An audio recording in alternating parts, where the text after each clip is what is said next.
17 जनवरी 2023 वह एक पल था जब आपके जीवन में साढ़े साथी ने प्रवेश किया। साढ़े साथी के प्रवेश के साथ ही आपके जीवन में समस्याओं का प्रादुर्भाव प्रारंभ हो गया। समस्या आपके जीवन में एक नई रूप में आने लगी।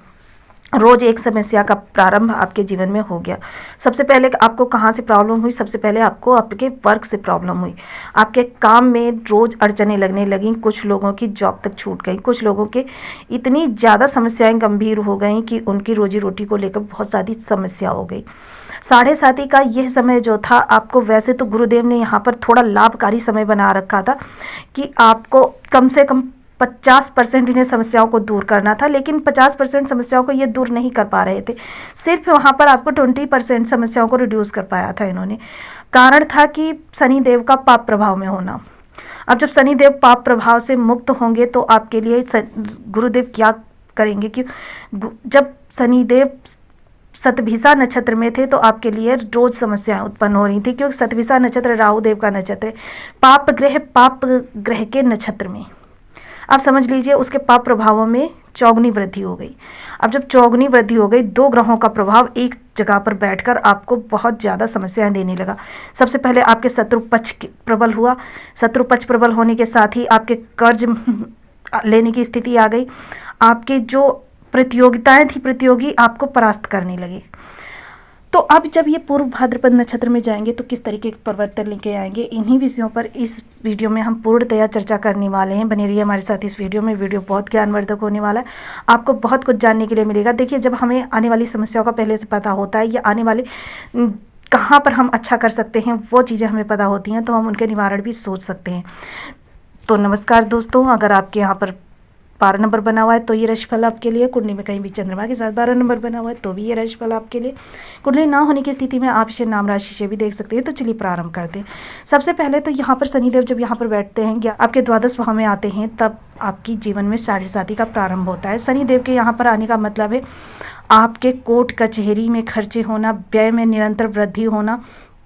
ऐसे ऐसे अनावश्यक खर्चे आपके सामने आ जाते हैं कि जिनकी आपने कभी कल्पना नहीं की होती है, और आपको वो खर्चे करने भी पड़ते हैं। आपका धन किसी काम नहीं आता है। आपका धन जो है व्यय होता ही चला जाता है, होता ही चला जाता है। संचित धन भी निकलना चालू हो जाता है, और कभी कभी होता है कि आपको प्रॉपर्टी वगैरह बेचकर भी उन खर्चों को करना पड़ता है। तो ऐसे खर्चे हॉस्पिटैलिटी, कोर्ट कचहरी और इसी तरीके के खर्चे होते हैं जो आपको करने पड़ते हैं। अब यहाँ से जब सप्तम दृष्टि डाल रहे थे तो यानी शत्रु पक्ष आप पर हावी हो रहा था। आप कोर्ट कचहरी के घर में बैठकर शत्रु पक्ष को देख रहे हैं, तो समझ लीजिए आपके कई सारी ऐसी स्थितियाँ हो रही थी जो आपकी मतलब अनपेक्षित थी। अनपेक्षित समस्याओं को जब आप देख रहे थे तो आपके जीवन में निरंतर दूसरे राहु देव यहाँ पर बैठकर आपको तनाव युक्त बना रहे थे। आपके जीवन को इतना तनाव से भर रखा था, आप ना चाहकर भी समस्याओं से निरंतर घिरे हुए थे।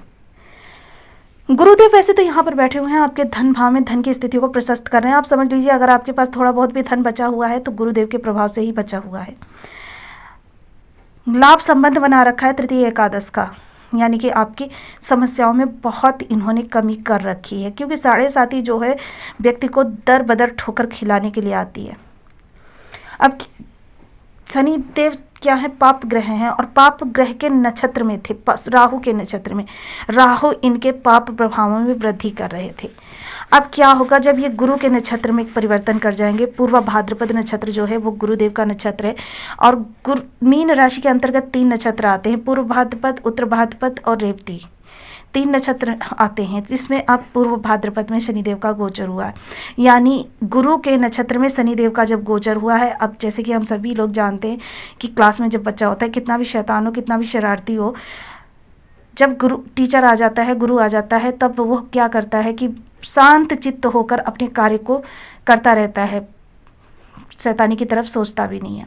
वही इस समय शनिदेव का भी हाल होगा। इस समय यदि आप विदेश में रहना चाहते हैं, विदेश को लेकर आपने वीज़ा वगैरह लगा रखा था, तो आपके कार्य होंगे। यहाँ पर गुरु के नक्षत्र में आते ही आपके अनावश्यक खर्चों में कमी आ जाएगी।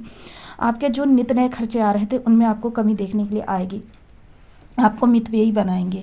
दूसरा क्या था कि आपके कोर्ट कचहरी में आपके केस पड़े हुए थे, कोर्ट कचहरी के केसों को आपके एक स्टेप आगे बढ़ा सकते हैं आपके पक्ष में। तृतीय दृष्टि से आप जब यहाँ पर देख रहे थे तो पहले तो इन्होंने गुरु को चैलेंज कर रखा था, आपके धन संचयन नहीं होने दे रहे थे, किंतु अब गुरुदेव सुचारू रूप से अपना काम करेंगे, क्योंकि आपके अब इस समय पर धन संचय के भी योग बनेंगे। कुटुंबियों से जो आपके रिलेशन कटु होने लगे थे वो अब आपको सुधरते हुए दिखाई देंगे। आपके जीवन में जो धन आगमन को रास्ते अवरुद्ध हो गए थे वो अब खुलेंगे। वाणी आपकी थोड़ी सी कठोर थी। देखिए, वाणी शनि देव के प्रभाव में हो या गुरुदेव के प्रभाव में हो, वाणी जो है आपकी सत्य प्रिय होती है, सत्य बोलने वाली, किंतु वो सत्य इस तरीके का होता है, शनि देव के प्रभाव में थोड़ा कठोर होता है और गुरुदेव के प्रभाव में पोलाइट होता है। सत्य सत्य ही होता है, एक ही चीज़ को दो तरीक़ों से बोला जाता है। अब वाणी के प्रभाव से क्या होता है कि देखिए, आपके 50% कार्य जो हैं वाणी के प्रभाव से ही बनते या बिगड़ते हैं। अब जैसे कि वाणी के प्रभाव से कोई कार्य आपका 99 पे पहुंच गया, आपके मुंह से कोई ऐसी बात निकल गई कि सामने वाले को बुरी लग गई और उसने आपकी डील कैंसिल कर दी। आपकी डील 0% पे चल रही है और आप उसके पास गए और वाणी के प्रभाव से ही वो इतना प्रभावित हुआ कि उसने डील दूसरे को देने की सोच रखी थी, लेकिन फिर भी उसने डील आपको दे दी। सारे काम वाणी के प्रभाव से ही होते हैं। तो यहाँ पर अब आपकी वाणी पर देखिए, सत्यता तो है, किंतु कभी कभी आपकी वाणी एकदम हार्श हो जाएगी। अब यहाँ पर थोड़ा सा आपको वाणी को देखकर भी नियंत्रण लेना होगा कि आपकी वाणी कभी कभी किसी ऐसी जगह पर सत्य बोल जाएगी जो कि आपको नहीं बोलना चाहिए। मान लीजिए किसी ने आपके साथ धोखा किया और आपका उससे और भी काम निकलना है, आपने उसके मुंह पर कह दिया कि उसने आपको यहाँ से चीट किया है या उसने आपको यहाँ पर धोखा दिया है, तो वह व्यक्ति जो आगे आपके काम होने वाले होंगे वो आपको नहीं देगा, परिणाम स्वरूप आपका नुकसान होगा। तो यहाँ पर आपको मौन रखना श्रेष्ठकर होगा। सप्तम दृष्टि से जब यहाँ देखेंगे तो आपके जो कर्ज हो गए हैं या कर्ज लेने की स्थिति आ गई है तो वहाँ पर आपको राहत देंगे, आप कर्ज उतार सकते हैं। शत्रु पक्ष जो आप पर हावी हो रहा था, पहली बात तो मैं यही कहूँगी कि अगर हो सके तो शत्रुता जो हो रही है या फिर शत्रु लोग आप पर हावी होने का प्रयास कर रहे हैं, शत्रु हावी होने का प्रयास कर रहे हैं, बैक बाइटर्स हैं, आस्तीन के सांप आपको हर जगह मिलेंगे, क्योंकि आप गुरुदेव की राशि के जातक हैं और गुरुदेव की राशि के जातक जो होते हैं बहुत ही नम्र होते हैं। और इन पर देखिए, आजकल जो युग चल रहा है उसमें नम्र लोगों की या धार्मिक लोगों की कोई वैल्यू नहीं होती है। लोग उन्हें हर तरीके से दबाने की कोशिश करते हैं, चाहे आपके घर के आसपास का माहौल हो या फिर वर्क प्लेस हो, दोनों ही जगह आपको ये स्थितियां फेस करनी पड़ती हैं। तो यहाँ पर मैं यही कहूँगी कि आप जवाब जरूर दें, किंतु दूसरे तरीके से, डायरेक्ट जवाब ना देकर इनडायरेक्ट कोई रास्ता निकालें जिसके द्वारा आप उन्हें जवाब दे सकें। किसी को मध्य में डालें या किसी के द्वारा बात कहलवाएं अपनी, क्योंकि यदि एक बार आपने अपने शत्रुओं को ढील दे दी तो वो आप पर हावी ही रहेंगे। जब यहाँ से दसम दृष्टि आपके भाग्य पर जा रही थी तो आपके भाग्य आपको हर जगह पे अवरोध लगाता हुआ दिख रहा था। आपके पिता के स्वास्थ्य में कमी हो रही थी, जैसा कि मैंने बताया कि हॉस्पिटैलिटी, आपके घर में दवाइयाँ बहुत आ रही थी, आपके घर में दवाइयों का टूटा ही नहीं हो पा रहा था। कभी कोई बीमार पड़ रहा है, कभी कोई बीमार पड़ रहा है और आप भी ज़्यादा समय से बीमार ही चल रहे थे। समस्याएं आपको छोटी ही मिल रही थी और वैसे भी यहाँ पर राहु देव ने भी आपके लिए कम समस्याएं नहीं उत्पन्न कर रखी थी। राहु देव यहाँ पर बैठकर आपको तनाव बहुत दे रहे थे। आपको फ्री में एक चीज़ देते हैं, तनाव। दूसरे क्या था कि जब यहाँ भाग्य पर अब दृष्टि पड़ेगी तो आपको 50% कम भाग्य के भरोसे होते हुए दिखेंगे। ऐसे ऐसे कार्य जिनके लिए आप बहुत समय से प्रयासरत थे और आपको वहाँ से पॉजिटिव रिटर्न नहीं मिल रहा था, पॉजिटिव जवाब नहीं मिल रहा था, वहाँ से अब आपको सामने से कॉल आएगी, आपके भाग्य का साथ मिलता हुआ दिखाई देगा। ऐसे समय पे यदि आप एक बार गंगा स्नान कर लें तो आपके लिए बहुत ही उत्तम होगा। गंगा स्नान करने से क्या होगा, गुरु और चंद्र दोनों का आपको साथ मिल जाएगा।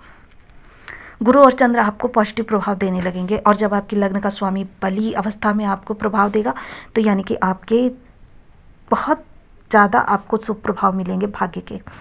और वैसे भी धर्म स्थानों पर जाना आपके लिए श्रेयस्कर है। तो चलिए अब इस बात हम बात कर लेते हैं उपायों की। अगर इस समय पर हम उपायों की बात करें तो उपाय मैं अपने से आप लोगों को बताती हूँ। यदि आपकी कुंडली में कारक है, मारक है, बाधक है, किसी भी तरीके से ग्रह बैठा हुआ है, जैसे कि अगर सपोज कीजिए कि गोचर में आपकी 7.5 बनी हुई है और अगर कुंडली में भी आपके इन्हीं भावों में बैठे हुए हैं, ये जो त्रिक भाव होते हैं, तो फिर आप जो मैंने फलादेश बताया है इसकी कल्पना कैसे कर सकते हैं। अंश बल से कमजोर है, षट बल से कमजोर है, भाव बल से कमजोर है, राशि बल से कमजोर है, शत्रु राशि के नक्षत्र में बैठा हुआ है, शत्रु ग्रह के साथ दृष्ट है या शत्रु ग्रह के साथ युति बनाकर बैठा हुआ है, नवांश में कमजोर है, दशांश में कमजोर है, किसी भी तरीके से आपके ग्रह कमजोर हों, आपको क्या करना है, आपको सदैव ग्रहों के उपाय करने हैं। और मैं तो यही कहूँगी कि क्रूर ग्रह और पाप ग्रहों के उपाय आप हमेशा करें, बीज मंत्रों के जाप करें। स्ट्रांगली सजेशन रहता है मेरा कि आप बीज मंत्रों के जाप करें। अब शनिदेव की बात करें, ओम शनिश्चराय नमः। इस बीज मंत्र का आप 1 माला, 2 माला, 5 माला, 7 माला, 11 माला का नियमित जाप अपनी शुद्धानुसार प्रारंभ कर दें, क्योंकि अभी 7:30 का बहुत समय बचा हुआ है। आपको निगेटिव प्रभाव में बहुत कमी देखने के लिए मिलेगी। गुरु के लिए आप केसर का तिलक मस्तक कंठ जिह्वा पर करें और ओम ब्रह्म बृहस्पते नमः अगर इस मंत्र का जाप कर सकते हैं तो अति उत्तम। शनिदेव के लिए कौओं को अपनी थाली में से 1 ग्रास जरूर भोजन निकालें। काले तिल का तेल प्रत्येक शनिवार को पीपल के वृक्ष के नीचे जलाएं। श्रमिकों को जितना ज़्यादा हो सके शनिवार के दिन आप मीठा शरबत दान करें। इनमें से कोई भी एक उपाय आप करके अपने जीवन को परम सुखकारी बना सकते हैं। गाड़ी आपकी रनवे पर दौड़ सकती है। तो आपको वीडियो कैसी लगी मुझे कमेंट बॉक्स में ज़रूर बताएं। चैनल पर न्यू है तो प्लीज़ वीडियो को लाइक शेयर, चैनल को सब्सक्राइब करना बिल्कुल ना भूलें। मिलती हूँ नेक्स्ट वीडियो में, तब तक के लिए नमस्कार। अपना ध्यान रखें, स्वस्थ रहें, मस्त रहें।